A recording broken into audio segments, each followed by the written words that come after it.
Well, if you think racial profiling here in America is a thing of the past, think again. Recent reports show that for years, the NYPD has been secretly targeting and monitoring Muslims. And this includes gathering information on mosques and Muslim-owned businesses, even spying on Muslim college students. And apparently, there doesn't need to be any suspicion of ties to terrorism in order to be tracked by law enforcement. You simply need to be Muslim. So what does this mean for the freedom of religion in America if profiling on the basis of religion is alive and well? Well, to talk more about the implications of this is Linda Sauer, Executive Director of the Arab American Association of New York.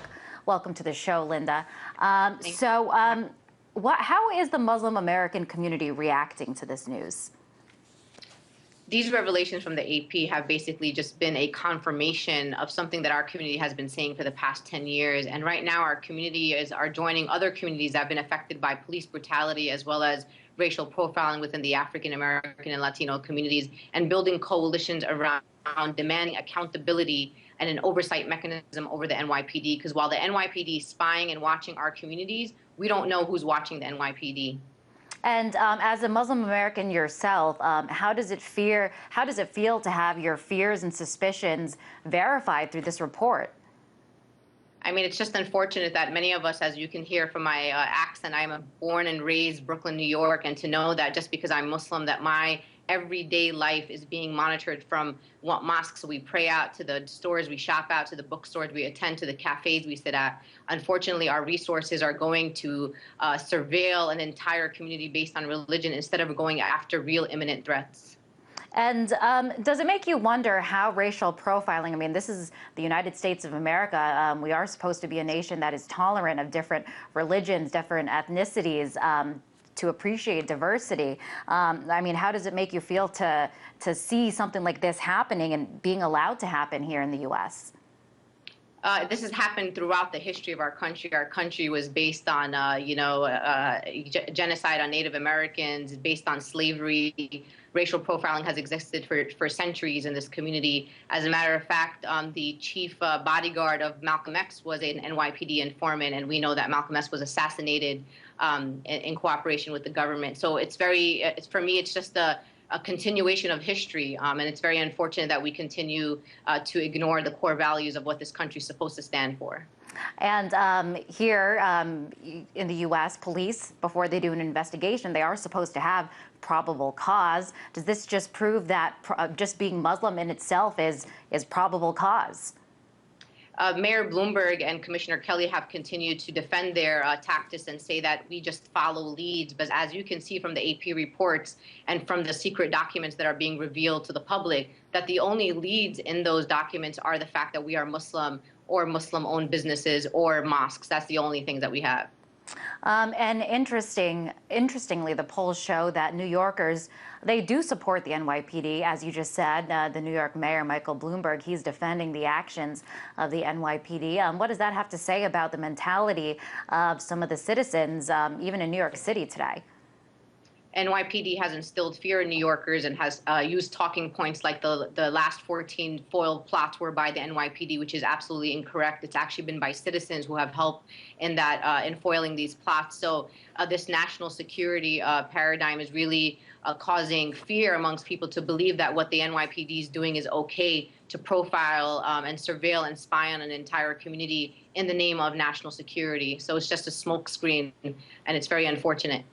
And Linda, if it were any other racial or ethnic group, do you think that there would be even more of a public outcry than there is now? I mean, there isn't too much publicity over this.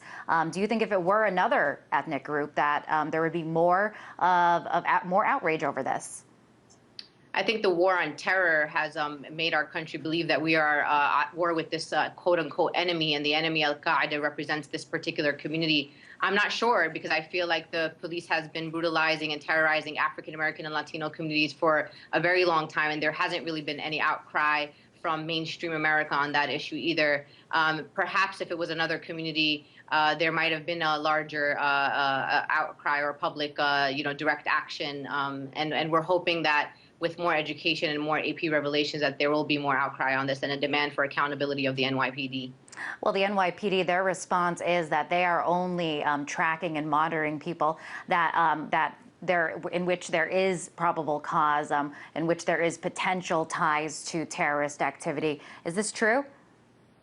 As you've seen from the recent controversy around the Third Jihad movie, which is the anti-Islam propaganda film that was being shown to officers, Paul Brown, deputy of Commissioner Kelly, lied multiple times to our community. So as a New Yorker, I would caution people from believing someone who has numerous times lied to the media, lied to New Yorkers, and lied to Commissioner Kelly. What would you like to see happen in order for this kind of mentality to change? Do you think that maybe some leaders within the police department need to go that have allowed this to go on? I absolutely believe 100% that Commissioner Kelly and Paul Brown need to go, that they are not fit to run the largest police force in the country. I also believe that there needs to be an oversight mechanism put in immediately that does not only deal with the spying, but deals with the stop and frisk and deal with the harassment of journalists and the arrest of peaceful protesters, and most recently in the occupied Wall Street. So these two guys have to go, and there has to be an oversight mechanism immediately. Do you see that happening?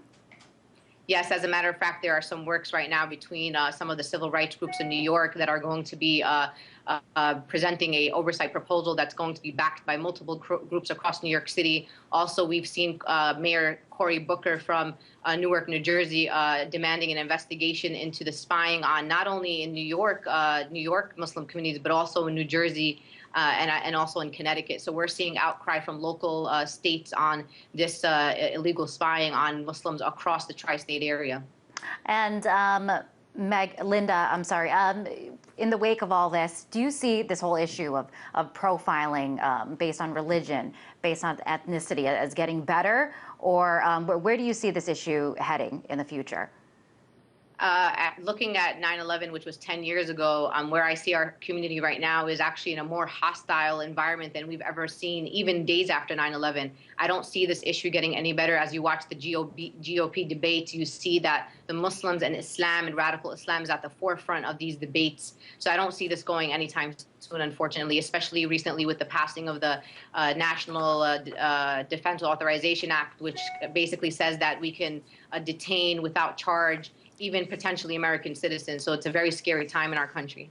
And I am sorry that you are dealing with this. That was Linda Sarsour, Executive Director of the Arab American Association of New York.